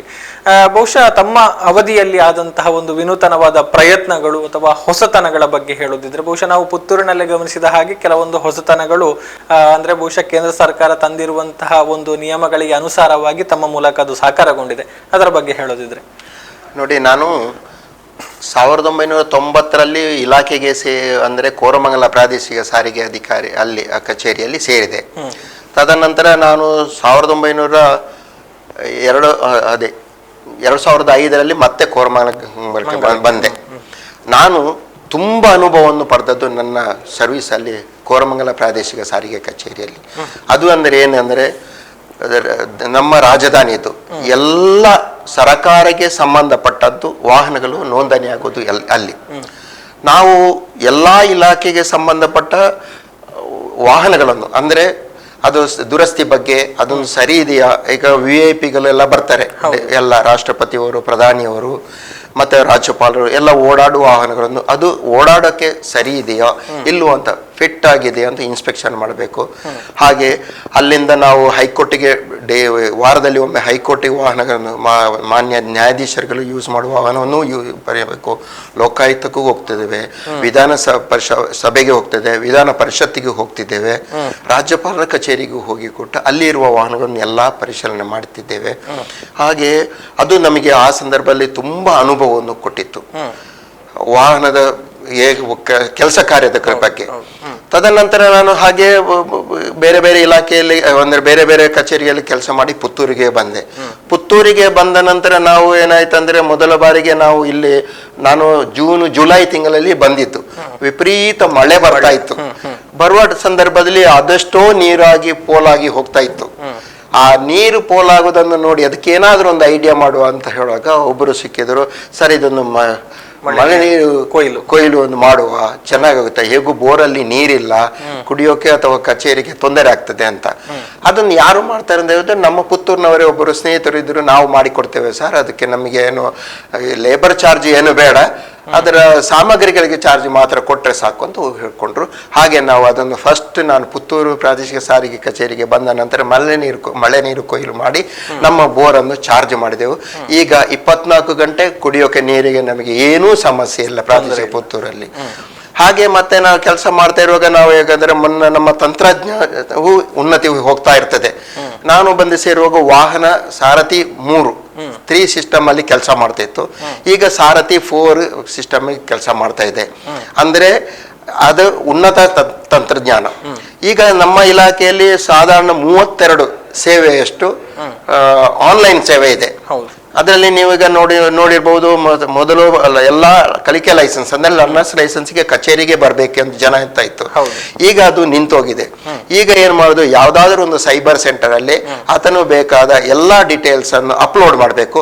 ಮುಖ್ಯವಾಗಿ ಆಧಾರ್ ಕಾರ್ಡ್, ಫೋಟೋ, ಅವನು ಏಜ್ ಪ್ರೂಫ್ ಅನ್ನು ಅಪ್ಲೋಡ್ ಮಾಡಿ ಎಲ್ಲವೂ ಸರಿಯಾಗಿದ್ದರೆ ಸಿಸ್ಟಮ್ ಅಲ್ಲೇ ಅಂದ್ರೆ ಆನ್ಲೈನ್ ಅಲ್ಲೇ ಫೀಸ್ ಅನ್ನು ಕಟ್ಟಿ 15 ಕ್ವಶನ್ಗೆ ಆನ್ಸರ್ 10 ಮಾಡಿದರೆ ಅಲ್ಲೇ ಅವನು ಸಕ್ಸೆಸ್ ಅಂತ ಮಾಡಿ ಲರ್ನರ್ಸ್ ಲೈಸೆನ್ಸ್ಗೆ ಸಿಗ್ತದೆ ಅಂತ ವ್ಯವಸ್ಥೆ ಮಾಡಿದೆ. ಹಾಗೆ ತದನಂತರ ಲೈಸೆನ್ಸ್ಗೆ ಬರುವಾಗಲೂ ಕೂಡ ಅವನು ಆನ್ಲೈನ್ ಅಲ್ಲೇ ಅಪ್ಲಿಕೇಶನ್ ತುಂಬಿಬಿಟ್ಟು ಆನ್ಲೈನ್ ಅಲ್ಲೇ ಫೀಸ್ ಅನ್ನು ಕಟ್ಟಿ ನಿಗದಿತ ಒಂದು ದಿವಸಕ್ಕೆ ಸ್ಲಾಟ್ ಬರುತ್ತೆ, ಅದೇ ದಿವಸ ಅದೇ ಟೈಮಿಗೆ ಬಂದರೆ ನಾವು ಅವನನ್ನು ಟೆಸ್ಟ್ ಮಾಡಿ ಪಾಸ್ ಆದರೆ ಪಾಸ್, ಫೇಲ್ ಆದರೆ ಫೇಲ್ ಅಂತ ಮಾಡಿ ಕಳಿಸ್ತೇವೆ. ತದನಂತರ ಲೈಸೆನ್ಸ್ ಆದ ನಂತರ ರಿನ್ಯೂವಲ್ಗೆ ಬರುತ್ತೆ ಆಫ್ಟರ್ 50 years ಆಫ್ ಏಜ್, ಅಂದ್ರೆ ಮೊದಲು ಮಾಡಿದ ಕೂಡ ಅದು ಕೂಡ ಈಗ ಈಗಿನ ವ್ಯವಸ್ಥೆಯಲ್ಲಿ ಕಚೇರಿಗೆ ಬರುವ ಅಗತ್ಯವೇ ಇಲ್ಲ. ಪೂರ್ತಿಯಾಗಿ ಆನ್ಲೈನ್ ಅಲ್ಲೇ ರಿನ್ಯೂವಲ್ ಮಾಡ್ಕೊಳ್ಬಹುದು. ಮತ್ತೆ IDP ಸಾರಥಿಗೆ ಸಂಬಂಧಪಟ್ಟ ಹೆಚ್ಚಿನ ಎಲ್ಲ ಸೇವೆಗಳನ್ನು ಕೂಡ ಆನ್ಲೈನಲ್ಲೇ ಮಾಡಿ ಕಚೇರಿಗೆ ಯಾರು ಬರುವಾಗಿಲ್ಲ. ಅವರ ಅಮೂಲ್ಯವಾದ ಟೈಮ್ ಕೂಡ ಸೇವ್ ಆಗುತ್ತೆ. ಮತ್ತೆ ಬೇರೆ ಕೆಲವು ಇದಕ್ಕೆ ಸಂಶಯಗಳಿಗೂ ಕೂಡ ಇದು ಒಂದು ಒಳ್ಳೆಯ ಒಂದು ಸೇವೆ ಅಂತ ನಾವು ತಿಳ್ಕೊಳ್ತಾ ಇದ್ದೇವೆ. ಇನ್ನು ತಮ್ಮ ವೃತ್ತಿ ಜೀವನ ಇರ್ಬೋದು ಅಥವಾ ವೈಯಕ್ತಿಕ ಜೀವನ ಇರ್ಬೋದು, ನಿಮಗೆ ಸವಾಲು ಅಂತ ಅನಿಸಿದಂತಹ ವಿಚಾರಗಳೇನಾದ್ರೂ ಇದೆಯಾ? ಬಹುಶಃ ಆ ಸಾರಿಗೆ ಇಲಾಖೆಯ ಸೇವೆಯಲ್ಲಿ ಇರ್ಬೋದು, ನಿಮಗೆ ಸವಾಲು ಅಂತ ಅನಿಸಿದ್ರು ಯಾವುದು, ಅದರ ಬಗ್ಗೆ ಹೇಳೋದಿದ್ರೆ? ನಮಗೆ ಸವಾಲು ಅಂದ್ರೆ ಏನು ಗೊತ್ತಾ, ನಮಗೆ ಒಂದು ಇಲಾಖೆ ಒಂದು ನಿಗದಿತ ಗುರಿಯನ್ನು ಕೊಡ್ತವೆ ಪ್ರತಿ ವರ್ಷ. ಈಗ ನಾನು 1918-19 ಬಂದು ಸೇರಿದೆ ಇಲ್ಲಿ. ಆ ಸಂದರ್ಭದಲ್ಲಿ ನನಗೆ 48 ಕೋಟಿಯಷ್ಟು ಖಜಾನೆಗೆ ರೆವಿನ್ಯೂ ಒಂದು ಕಲೆಕ್ಷನ್ ಮಾಡಬೇಕು ಅಂತ ನನಗೆ ಪುತ್ತೂರಿಗೆ ಟಾರ್ಗೆಟ್ ಕೊಟ್ಟಿದ್ದರು. ಆ ವರ್ಷ 99% ಅಷ್ಟು ರೆವಿನ್ಯೂ ಅಂದ್ರೆ ಕಲೆಕ್ಟ್ ಮಾಡಿ ಆದಾಯವನ್ನು ಮಾಡಿ ಸರಕಾರಕ್ಕೆ ನೀಡಿದ್ದೇವೆ. ಮತ್ತೆ 19-20ರಲ್ಲಿ 50 ಕೋಟಿಯಷ್ಟು ಕೊಟ್ಟರು. ಆ ವರ್ಷ ನಮಗೆ ಕೊರೋನಾ ಬಂದಿತ್ತು. ಕೊರೋನಾದಿಂದಾಗಿ ಅಷ್ಟೊಂದು ಗುರಿ ಸಾಧಿಸಲಿಕ್ಕೆ ಆಗಿಲ್ಲ. ಆದರೂ 96% ಗುರಿಯನ್ನು ಸಾಧಿಸಿ ನಾವು ಆದಾಯವನ್ನು ಸರಕಾರಕ್ಕೆ ನೀಡಿದ್ದೇವೆ. 2021-22ಕ್ಕೆ ಈಗ 52 ಕೋಟಿಯಷ್ಟು ಗುರಿಯನ್ನು ಕೊಟ್ಟಿದ್ದೇವೆ. ಈ ವರ್ಷ ಕೂಡ ಅಂದ್ರೆ ಕೊರೋನಾದಿಂದ ತೊಂದರೆಯಿಂದಾಗಿ ಪೂರ್ತಿ ಗುರಿಯನ್ನು ಸಾಧಿಸೋಕೆ ಆಗಿಲ್ಲ. 95ರಷ್ಟು ಗುರಿಯನ್ನು ನಾವು ಸಾಧಿಸಿ ಸರಕಾರಕ್ಕೆ ಆದಾಯವನ್ನು ಕೊಟ್ಟಿದ್ದೇವೆ. ಇದು ಅಲ್ಲದೆ ನಮಗೆ ಹೆಲ್ಮೆಟ್ ಹಾಕದವರಿಗೆ, ಸೀಟ್ ಬೆಲ್ಟ್ ಹಾಕದವರಿಗೆ, ಮತ್ತೆ ಮೊಬೈಲ್ ಯೂಸ್ ಮಾಡಿದವರಿಗೆ ಇಂತಿಷ್ಟೇ ಕೇಸ್ ಹಾಕಬೇಕು ಅಂತ ನಮಗೊಂದು ಗುರಿ ಕೊಟ್ಟಿದ್ದಾರೆ. ದಂಡ ಗುರಿ ಅಂದ್ರೆ ಇಷ್ಟು ಕೇಸ್ ಹಾಕ್ಲೇಬೇಕು ಅಂತ. ಈಗ ನನಗೆ 1919-20ರಲ್ಲಿ 1898 ಕೇಸ್ ಹಾಕಬೇಕು ಅಂತ ಗುರಿ ಕೊಟ್ಟಿದ್ದೇವೆ. ನಾವು ಅದನ್ನು ಪೂರ್ತಿ ಸಾಧಿಸಿದ್ದೇವೆ. ಆ ವರ್ಷ ಸಾಧಾರಣ 1,30,30,00,000 ರೂಪಾಯಿಯಷ್ಟು ತೆರಿಗೆ ಮತ್ತು ದಂಡ ಆ ವಿಧದಲ್ಲಿ ವಸೂಲಿ ಮಾಡಿ ಸರಕಾರಕ್ಕೆ ಜಮಾ ಮಾಡಿದ್ದೇವೆ.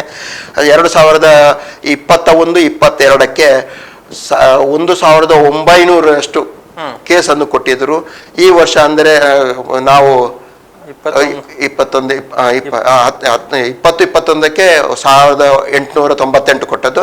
21-22ಕ್ಕೆ 1,990 ಅಂದ್ರೆ 2,000ಕ್ಕೆ 2 ಕೇಸ್ ಕಡಿಮೆ ಅಷ್ಟು ಗುರಿಯನ್ನು ಕೊಟ್ಟಿದ್ರು. ಅದೇ ಈ ಸಂದರ್ಭದಲ್ಲಿ ನಾವು 1,39,40,40,000 1,40,40,000 ದಂಡ ಮತ್ತೆ ತೆರಿಗೆಯನ್ನು ವಸೂಲು ಮಾಡಿ ಸರ್ಕಾರಕ್ಕೆ ಸಲ್ಲಿಸಿದ್ದೇವೆ. ಅದು ನಮಗೆ ತೃಪ್ತಿಯನ್ನು ಕೊಟ್ಟಿದೆ ಅಂತ. ಒಂದು ಕಡೆಯಿಂದ ಇದು ಸವಾಲು ಕೂಡ ಹೌದು, ಮತ್ತೊಂದು ಕಡೆಯಿಂದ ಕರ್ತವ್ಯ ಕೂಡ ಹೌದು, ಎರಡನ್ನು ಕೂಡ ಮಾಡ್ಲೇಬೇಕು ಅನ್ನುವಂಥದ್ದು.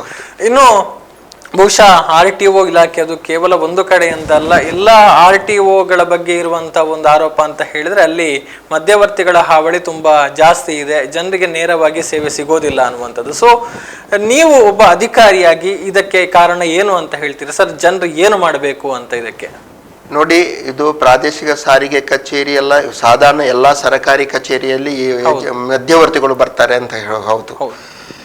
ಫಸ್ಟ್ ಆಫ್ ಆಲ್ ಈಗ ನಾನು ಅಂತಲೇ ಒಬ್ಬ ತಿಳ್ಕೊಂಡ್ರೆ ಒಂದು ಕ್ಯಾಂಡಿಡೇಟ್, ನನಗೆ ಮೊದಲಾಗಿ ತಾಳ್ಮೆ ಬೇಕು ಕಚೇರಿಗೆ ಹೋಗುವಾಗ.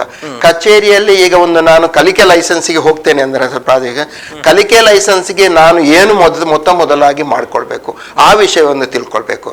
ತದನಂತರ ಅದಕ್ಕೆ ಏನೆಲ್ಲ ಪರೀಕ್ಷೆ ಬರ್ತದೆ, ಅದಕ್ಕೆ ಯಾವ ಟೈಪ್ ಅಂತ ಒಂದು ಉತ್ತರ ಕೊಡಬೇಕು ಅಂತ ಕೂಡ ನಾನು ಮನಸ್ಸಲ್ಲಿ ಪ್ರಿಪೇರ್ ಆಗಿರಬೇಕು. ಅಥವಾ ನನಗೆ ಉತ್ತರ ಗೊತ್ತಿಲ್ಲದಿದ್ರೆ ಹಿಂದೆ ಏನೆಲ್ಲ ಪ್ರಶ್ನೆ ಬಂದಿದೆ ಅದನ್ನು ಯಾವಾಗಾದರೂ ನಾನು ಕ್ರೋಢೀಕರಿಸಬೇಕು. ಈಗ SSLC ಎಕ್ಸಾಮಿಗೆ ಹೋಗುವ ಮೊದಲು ಪೂರ್ವಭಾವಿಯಾಗಿ ನಾವೇ ಒಂದು ಪ್ರಿಪೇರ್ ಆಗ್ತೇವಲ್ಲ, ಹಾಗೆ ನಾವು ಪೂರ್ವಭಾವಿಯಾಗಿ ಪರೀಕ್ಷೆಗೆ ಒಂದು ಅಟೆಂಡ್ ಆದರೆ ಹಾಗೆ ಬಂದರೆ ಅವನು ಯಾವುದೇ ಮಧ್ಯವರ್ತಿಗಳನ್ನು ಇಲ್ಲದೆ ಪಾಸ್ ಆಗಿ ಬರ್ತಾನೆ. ಇದು ಏನು ಇಲ್ಲ, ಸೀದಾ ಕಚೇರಿಗೆ ಬರ್ತಾರೆ, ಅಲ್ಲಿ ಬಂದು ಮಾಹಿತಿಯನ್ನು ಕೇಳ್ತಾರೆ, ನಮ್ಮಲ್ಲಿ ಎಲ್ಲೆಲ್ಲ ಅದು ಏನ್ ಮಾಡ್ಬೇಕು, ಅದು ಮಾಡಬೇಕು, ಹೇಗೆ ಮಾಡ್ಬೇಕಂತ. ಒಂದೇ ದಿವಸದಲ್ಲಿ 1 ಗಂಟೆ ಒಳಗಡೆ ಎಲ್ಲ ಆಗ್ಬೇಕಂದ್ರೆ ಆಗೋದಿಲ್ಲ. ಮಸ್ಟ್ ಆಫ್ ಆಲ್ ನಮಗೆ ತಾಳ್ಮೆ ಬೇಕು. ತಾಳ್ಮೆ ಹೊಂದಿದ್ರೆ ನಾವು ಯಾರನ್ನೂ ಮಧ್ಯವರ್ತಿಗಳನ್ನು ಅವಲಂಬಿಸುವ ಅಗತ್ಯವೇ ಇಲ್ಲ.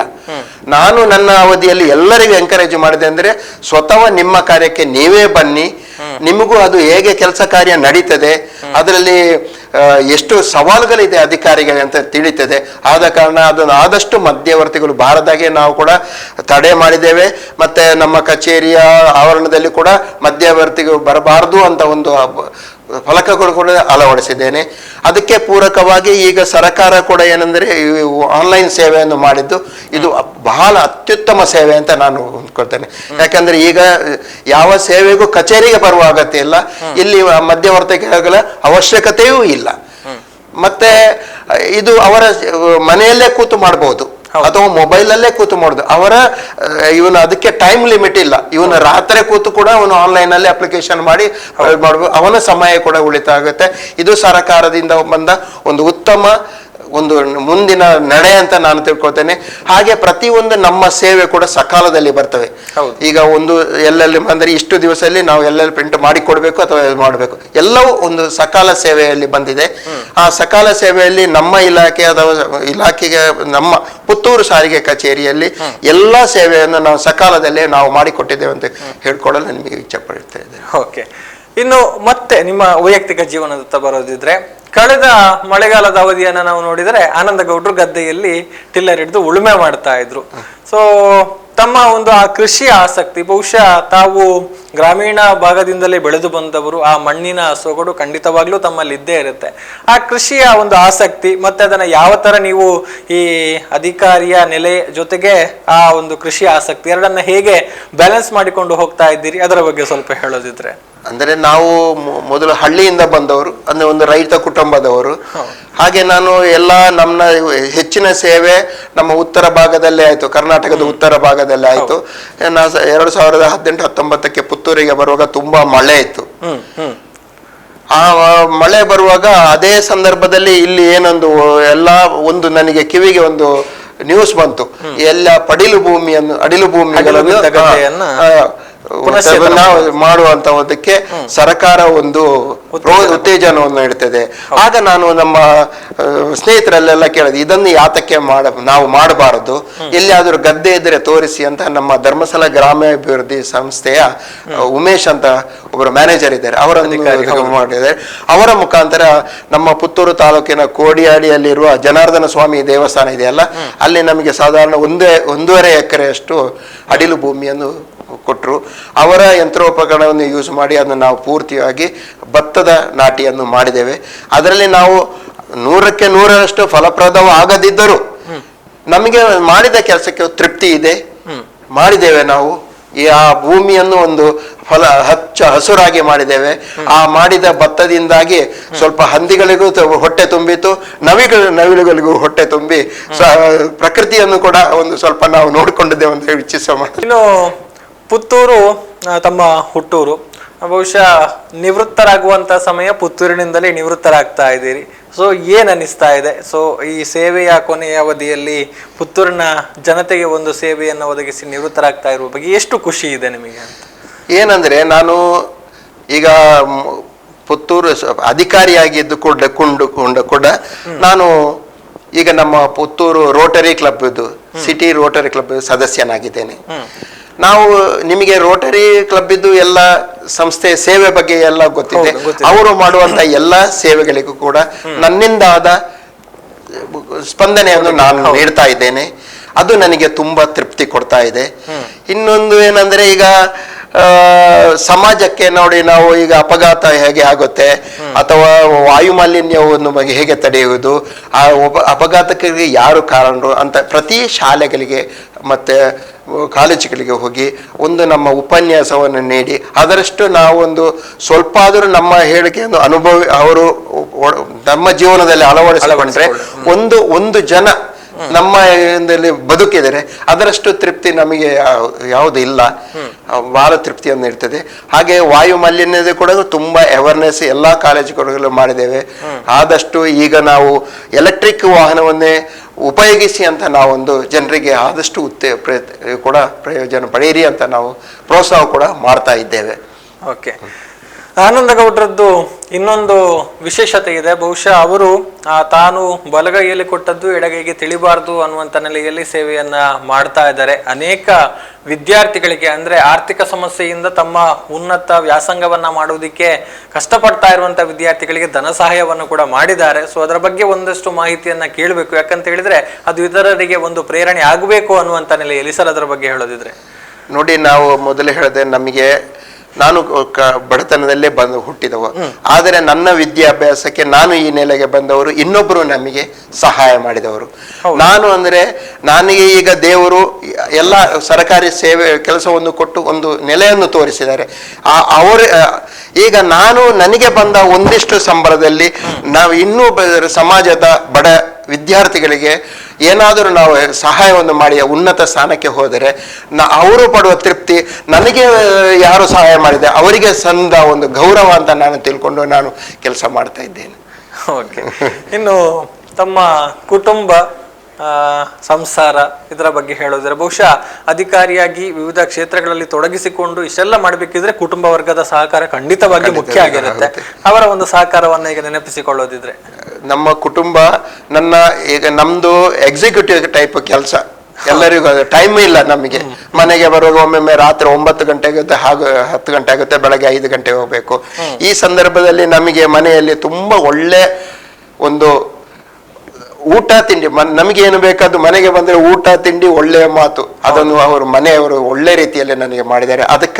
ಅದರಿಂದಾಗಿಯೇ ನಾನು ಈವರೆಗೆ ತೃಪ್ತಿಯಾಗಿ ಸೇವೆಯನ್ನು ಮಾಡೋಕ್ಕೆ ಅನುಕೂಲವಾಯಿತು. ಹಾಗೆ ನಮಗೆ ಒಬ್ಳೆ ಮಗಳು ಕುಮಾರಿ ಅಕ್ಷತಾ ಅಂತ ಈಗ ಮದುವೆ ಆಗಿದೆ. ಅವಳು ಡಾಕ್ಟರ್, ಮಕ್ಕಳ ಚಿಕಿತ್ಸೆ ಮಾಡ್ತಾ ಇದ್ದಾಳೆ. ಬೆಂಗಳೂರಿನ MS ರಾಮಯ್ಯದಲ್ಲಿ ಕೆಲಸ ಮಾಡಿದೆ. ಹಳ್ಳಿಯ ಕ್ಯಾನ್ಸರ್ ಸರ್ಜನ್, ಅವನು BGS ಹಾಸ್ಪಿಟಲ್ ಬೆಂಗಳೂರಲ್ಲಿ ಕೆಲಸ ಮಾಡ್ತಿದ್ದಾರೆ. ಅವರು ಕೂಡ ಸಮಾಜಕ್ಕೆ ನಮ್ಮಿಂದ ಮೆಡಿಕಲ್ ಫೀಲ್ಡಿಗೆ ಯಾರಾದರೂ ತುಂಬಾ ಕಷ್ಟದಲ್ಲಿದ್ದಾರೆ, ಕೆಲಸ ಮಾಡಬೇಕು ಅಂತ ಅವರು ಕೂಡ ಒಪ್ಕೊಂಡು ಕೆಲಸ ಮಾಡ್ತಾ ಇದ್ದಾರೆ. ಹಾಗೆ ವಿದ್ಯಾಭ್ಯಾಸದ ಕಡೆಗೆ ತುಂಬಾ ಬಡತನ ಇದ್ದವರಿಗೆ ನಾವು ಮಾಡುವ ಅಂತ ಒಂದು ಎಲ್ಲರೂ ಕೂತು ಮಾತಾಡಿಕೊಂಡಿದ್ದೇವೆ. ಅದು ಸಾರ್ಥಕ ಮಾಡುವ ಅಂತ ನಮ್ಮ ಒಂದು ಮನಸ್ಸು ಕೂಡ ಇದೆ. ಓಕೆ, ನಿವೃತ್ತ ಜೀವನವನ್ನ ಹೇಗೆ ಕಳಿಬೇಕು ಅನ್ನುವಂತ ಯೋಚನೆ ಇದೆ ಸರ್? ಮುಂದಕ್ಕೆ ಏನು? ಬಹುಶಃ ಕೃಷಿ ಆಸಕ್ತಿ ಬಹಳಷ್ಟಿದೆ, ಮುಂದಕ್ಕೆ ಏನು ಪ್ಲಾನಿಂಗ್?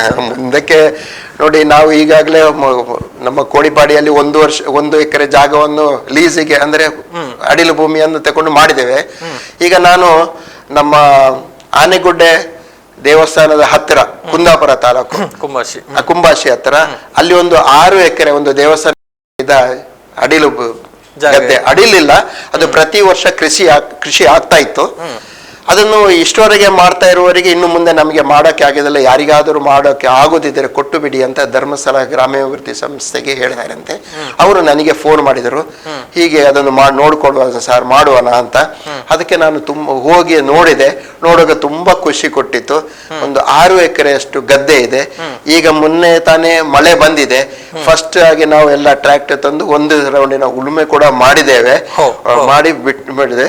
ಹಿಂದೆ ಮುಂದೆ ಮಳೆ ಬರುವಾಗ ಈ 6 ಎಕರೆ ಜಾಗದಲ್ಲಿ ಪೂರ್ತಿಯಾಗಿ ಭತ್ತದ ಕೃಷಿಯನ್ನು ಮಾಡುವ. ಮತ್ತೆ ಆ ಜಮೀನಿಗೆ ಸೇರಿದ ದೇವಸ್ಥಾನದವರಿಗೆ ದನ ಕರುಗಳಿಗೆ ಇದು ಸಾಕಂತೆ, ಬರೇ ಭತ್ತದ ಬೈಹುಳು ಮಾತ್ರ ಸಾಕು, ಉಳಿದದ್ದು ನೀವು ಬೇಕಾದ ತಗೊಂಡು ಏನಾದ್ರು ಬೇಕಾದ್ರೂ ಅದು ನಿಮಗೆ ಬಿಟ್ಟ ವಿಷಯ ಅಂತ ಒಪ್ಪಂದ ಕೂಡ ಆಗಿದೆ. ಬಹುಶಃ ಕೃಷಿಯಲ್ಲಿ ತೊಡಗಿಸಿಕೊಳ್ಳುವಂತಹ ಸೂಚನೆಯನ್ನ ಕೊಟ್ಟಿದ್ದಾರೆ. ಸರ್, ನಿಮ್ಮ ಆಸಕ್ತಿಯ ಕ್ಷೇತ್ರ ಈ ಕಲೆ ಇರಬಹುದು, ಬೇರೆ ಬೇರೆ ಕಲಾ ಪ್ರಕಾರಗಳಿದೆ, ಇದರಲ್ಲಿ ನಿಮಗೆ ಇಷ್ಟವಾದ ಯಾವುದು, ಯಾವುದನ್ನ ನೀವು ಹೆಚ್ಚು ನೋಡ್ತೀರಿ, ಆನಂದಿಸ್ತೀರಿ ಅಂತ? ನನಗೆ ಯಕ್ಷಗಾನ ಮತ್ತೆ ನಾಟಕ. ಯಕ್ಷಗಾನ ನನಗೆ ಬಹಳ ಒಂದನೇ ಸ್ಥಾನದಲ್ಲಿ. ಅದು ಎಷ್ಟೋ ರಾತ್ರಿ ಆಗ್ಲಿ ನಾವು ಕೂತು ಯಕ್ಷಗಾನವನ್ನು ನೋಡ್ತಾ ಇದ್ದೇವೆ. ಅದರ ವಾಕ್ಚಾತುರ್ಯವನ್ನು ಕೇಳುವಕ್ಕೆ ನಮಗೆ ಬಹಳ ಒಂದು ಖುಷಿಯನ್ನು ನೀಡ್ತಾ ಇದೆ. ಯಕ್ಷಗಾನ ಪ್ರೇಮಿ ಆನಂದ ಗೌಡ್ರು. ಓಕೆ, ಇನ್ನು ಈ ಸಂದರ್ಭದಲ್ಲಿ ಸರ್, ಬಹುಶಃ ಸಾರಿಗೆ ಇಲಾಖೆಯಲ್ಲಿ 33 ವರ್ಷ ಸೇವೆಯನ್ನು ಸಲ್ಲಿಸಿದ್ರಿ, ಜೊತೆಗೆ ವೈಯಕ್ತಿಕ ಜೀವನದ ಒಂದು ಅನುಭವವನ್ನು ಹಂಚಿಕೊಳ್ಳೋದಕ್ಕೆ ಇದೊಂದು ವೇದಿಕೆಯಾಗಿದೆ. ಸೊ ಈ ಸಂದರ್ಭದಲ್ಲಿ ನೀವು ಯಾರಿಗಾದ್ರೂ ಒಂದು ಧನ್ಯವಾದಗಳನ್ನ ಹೇಳಬೇಕು, ಅಥವಾ ಏನಾದ್ರೂ ಒಂದು ಕಾರಣಕ್ಕಾಗಿ ಯಾರಿಗಾದ್ರೂ ಏನಾದ್ರೂ ವಿಚಾರಗಳಿದ್ರೆ ಒಂದು ಸಾರಿ ಕೇಳಬೇಕು ಅಂತ ಇದ್ರೆ, ಧನ್ಯವಾದ, ಥ್ಯಾಂಕ್ಸ್ ಮತ್ತೆ ಸಾರಿ ಅಂತ ಹೇಳೋದಕ್ಕಿದ್ರೆ ಯಾರಿಗೆ ಹೇಳ್ತೀರಿ? ಅದನ್ನ ಹೇಳೋದಿದ್ರೆ ನಾನು ಧನ್ಯವಾದ ಅಂದ್ರೆ ಮೊದಲ ಬಾರಿಗೆ ಸಾರಿಗೆ ಇಲಾಖೆ ಅಂತ ಹೇಳಿದ್ರೆ ಎಲ್ಲ ಚಾಲಕರು ಮತ್ತೆ ಮಾಲೀಕರು, ಅವರು ರಸ್ತೆ ತೆರಿಗೆ ಕೋಟ್ಯಾಂತರ ರೂಪಾಯಿ ರಸ್ತೆ ತೆರಿಗೆಯನ್ನು ಕಟ್ತಾರೆ. ಅವರು ಕಟ್ಟಿದ ತೆರಿಗೆ ಸರ್ಕಾರಕ್ಕೆ ಹೋಗುತ್ತೆ, ಆ ಸರ್ಕಾರದಿಂದ ನಮಗೆ ಸಂಬಳ ಬರುತ್ತೆ. ಆದುದರಿಂದ ನಮಗೆ ಅವರ ಮುಖಾಂತರ ನಾವು ಇವತ್ತು ಈ ಸ್ಥಾನದಲ್ಲಿ ನಿಂತಿದ್ದೀವಿ. ನಮ್ಮ ಸಂಸಾರ ಕೂಡ ನೋಡುತ್ತೆ. ಆ ದೇಶದ ಎಲ್ಲ ಕೋಟ್ಯಾಂತರ ಚಾಲಕ ಮಾಲಕರಿಗೆ ನಾನು ಮೊದಲ ಬಾರಿಗೆ ನಮ್ಮ ಧನ್ಯವಾದವನ್ನು ಇಚ್ಛೆ ಪಡ್ತಿದ್ದೇನೆ. ಮತ್ತೇನಂದ್ರೆ, ನಾನು ನನ್ನ ಕೆಲಸ ಕಾರ್ಯದಲ್ಲಿ ಮಾಡುವಾಗ ಕಾನೂನುಬದ್ಧವಾಗಿರ್ತದೆ, ಅದು ಇನ್ನೊಬ್ಬರಿಗೆ ಅಷ್ಟೊಂದು ಹಿಡಿಸುವುದಿಲ್ಲ. ಅಂಥದ್ದು ಕೆಲವು ಕಹಿ ಘಟನೆಗಳಿಗೂ ಇರಬಹುದು. ಅಂಥದ್ದು ಯಾರಿಗಾದರೂ ಆಗಿದ್ರೆ ಅದನ್ನು ಕ್ಷಮಿಸಿ ಅಂತ ನಾನು ಈ ವೇದಿಕೆಯಲ್ಲಿ ಕೇಳ್ಕೊಳ್ತಿದ್ದೇನೆ. ಓಕೆ, ಸೊ ಕೊನೆಯದಾಗಿ ಹೇಳುವಂಥದ್ದು ಈ ಸಂದರ್ಭದಲ್ಲಿ ಆನಂದ ಗೌಡ್ರು, ಅಥವಾ ಸಮಾಜಕ್ಕೆ ಒಂದು ತಮ್ಮ ಕರೆ ಅಥವಾ ಒಂದು ಸಂದೇಶವನ್ನ ಕೊಡೋದಿದ್ರೆ ನೀವು? ನಾನು ಕರೆ ಅಂದ್ರೆ ಏನು, ನಮ್ದು ರಸ್ತೆ ನಿಯಮ ಆದಷ್ಟು ಸುರಕ್ಷಿತವಾಗಿ ವಾಹನಗಳನ್ನು ರಸ್ತೆಯಲ್ಲಿ ಚಲಾಯಿಸಿ ನಿಮ್ಮ ಅಮೂಲ್ಯವಾದ ಜೀವವನ್ನು ಉಳಿಸಿ ಅಂತ ನಾನು ನಿಮಗೆ ಎಲ್ಲರಿಗೂ ಓಕೆ, ಬಹುಶಃ ತಮ್ಮ ಒಂದು ಜೀವನದ ಪುಟಗಳನ್ನು ತಿರುವಿ ಹಾಕಿ ಎಲ್ಲವನ್ನು ಒಂದು ಕೂಡ ನೆನಪು ಮಾಡುವಂಥ ಒಂದು ಪ್ರಯತ್ನವನ್ನು ಮಾಡಿದ್ದೀರಿ. ತಮಗೆ ನಮ್ಮ ಸುದ್ದಿಯ ಕಡೆಯಿಂದ ಒಂದು ಧನ್ಯವಾದಗಳು, ಅಭಿನಂದನೆಗಳನ್ನು ಸಲ್ಲಿಸ್ತಾ ತಮ್ಮ ನಿವೃತ್ತ ಜೀವನ ಒಂದು ಉತ್ತಮವಾಗಿ ಇರಲಿ ಅನ್ನುವಂಥ ಒಂದು ಆಶಯವನ್ನು ವ್ಯಕ್ತಪಡಿಸ್ತಾ ಇದ್ದೇವೆ. ಹಾಗೆ ಮತ್ತೆ ಈಗ ನಿಮ್ಮ ಸುದ್ದಿವಾಹಿನಿ, ನಮ್ಮ ಇಲಾಖೆ ಅದೇ ಪ್ರಾದೇಶಿಕ ಸಾರಿಗೆ ಇಲಾಖೆಯಲ್ಲಿ ನ್ಯೂನತೆಗಳನ್ನು ಕೂಡ ಎತ್ತಿ ಹಿಡಿದಿದ್ದೀರಿ. ನೀವು ಒಳ್ಳೆ ಕೆಲಸಗಳನ್ನು ಕೂಡ ಎತ್ತಿ ಹಿಡಿದಿದ್ದೀರಿ. ಅದು ನನಗೆ ತುಂಬ ತೃಪ್ತಿ. ನನ್ನ ಪ್ರಾದೇಶಿಕ ಸಾರಿಗೆ ಅಧಿಕಾರಿಯಾಗಿ ನಾನು ನಿಮ್ಮ ಸುದ್ದಿವಾಹಿನಿಗೆ ನನ್ನ ಅನಂತ ವಂದನೆಗಳನ್ನು ಕೂಡ ತಿಳಿಸ್ತಾ ಇದ್ದೀನಿ. ಧನ್ಯವಾದಗಳು ಸರ್, ಧನ್ಯವಾದಗಳು. ತಮ್ಮ ಮೂಲಕ ಈಗಾಗಲೇ ಅನೇಕ ಹೊಸ ಪ್ರಯತ್ನಗಳಾಗಿದೆ. ಬಹುಶಃ ಅದು ತಮ್ಮ ಹಾದಿಯಲ್ಲಿ ಸಾಗುವಂತ ಮುಂದಕ್ಕೆ ಬರುವಂತವರಿಗೆ ಅದು ಪ್ರೇರಣೆಯಾಗಿರುತ್ತೆ. ಜೊತೆಗೆ ತಮ್ಮ ಸಮಾಜಮುಖಿ ಚಟುವಟಿಕೆಗಳು ಕೂಡ ನಿಜಕ್ಕೂ ಪ್ರೇರಣೆ. ಅಂದ್ರೆ ನಾನು ಇನ್ನೊಬ್ಬರ ಸಹಾಯವನ್ನು ಪಡೆದುಕೊಂಡು ಅಥವಾ ನನಗೆ ಬೇರೆಯವರು ಸಹಾಯ ಮಾಡಿದ ಕಾರಣಕ್ಕಾಗಿ ನಾನು ಇಷ್ಟೊಂದು ಸಾಧನೆಯನ್ನ ಮಾಡೋದಕ್ಕೆ ಸಾಧ್ಯ ಆಗಿದೆ. ಸೊ ಅಂತಹ ಒಂದು ಸಹಕಾರವನ್ನ ನಾನು ಇನ್ನೊಬ್ಬರಿಗೆ ಮಾಡಬೇಕು ಅನ್ನುವಂಥ ಒಂದು ಕಾಳಜಿ ಕೂಡ ತಮ್ಮಲ್ಲಿದೆ. ಬಹುಶಃ ಇದೆಲ್ಲರಿಗೂ ಕೂಡ ಒಂದು ಅನುಕರಣೀಯವಾದ ವಿಚಾರ ಅನ್ನುವಂಥದ್ದು. ಸೊ ತಮ್ಮ ನಿವೃತ್ತ ಜೀವನ ಇನ್ನಷ್ಟು ಸುಖಮಯವಾಗಿರಲಿ, ಇನ್ನಷ್ಟು ಹೊಸ ಹೊಸ ಚಿಂತನೆಗಳು ಯೋಚನೆಗಳು ತಮ್ಮ ಮೂಲಕ ಮೂಡಿ ಬರಲಿ ಅನ್ನುವಂಥದ್ದು ನಮ್ಮ ಆಶಯ ಕೂಡ. ಥ್ಯಾಂಕ್ ಯು ಒನ್ಸ್ ಅಗೇನ್ ಬಂದು ಕಾರ್ಯಕ್ರಮದಲ್ಲಿ ಪಾಲ್ಗೊಂಡದ್ದಕ್ಕೆ ಅಂತ ಹೇಳ್ತಾ, ವೀಕ್ಷಕರೇ, ಇದು ಈ ಹೊತ್ತಿನ ವಿಶೇಷ RTO ಆನಂದ ಗೌಡರ ಒಂದು ಸಮಗ್ರವಾದ ವಿವರವನ್ನು ಈ ಮೂಲಕ ಕೊಡುವಂತ ಒಂದು ಪ್ರಯತ್ನವನ್ನ ಮಾಡಿದ್ದೇವೆ. ಮುಂದಿನ ಕಾರ್ಯಕ್ರಮದ ಜೊತೆಗೆ ಮತ್ತೆ ಬರ್ತೇವೆ. ನೋಡ್ತಾ ಇರಿ ಸುದ್ದಿ ನ್ಯೂಸ್ ಪುತ್ತೂರು. ನಮಸ್ಕಾರ.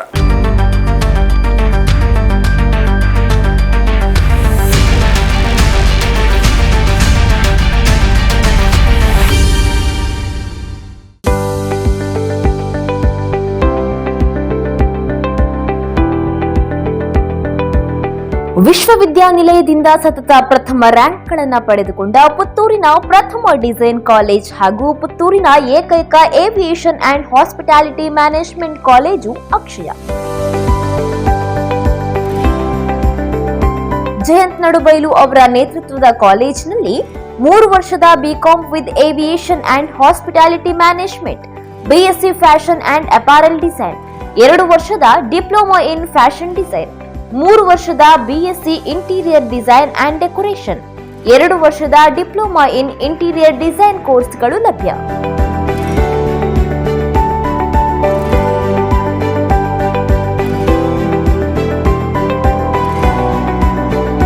ವಿದ್ಯಾರ್ಥಿ ವೇತನ ಸೌಲಭ್ಯ, ಇತರೆ ಕೋರ್ಸ್ಗಳು, ಸ್ಪೋಕನ್ ಇಂಗ್ಲಿಷ್ ತರಬೇತಿ, ಸರ್ಟಿಫಿಕೇಟ್ ಕೋರ್ಸ್ಗಳು, ಶೈಕ್ಷಣಿಕ ಸಾಲ ಸೌಲಭ್ಯ, ಸ್ಪರ್ಧಾತ್ಮಕ ಪರೀಕ್ಷೆಗಳಿಗೆ ತರಬೇತಿ, ಪ್ರತ್ಯೇಕ ಹಾಸ್ಟೆಲ್ ಸೌಲಭ್ಯ, ಅರ್ಹರಿಗೆ ಉಚಿತ ಸೀಟುಗಳು, ಉನ್ನತ ಶ್ರೇಣಿಯಲ್ಲಿ ಉತ್ತೀರ್ಣರಾದ ವಿದ್ಯಾರ್ಥಿಗಳಿಗೆ ಶುಲ್ಕ ವಿನಾಯಿತಿಯೂ ಸಿಗಲಿದೆ.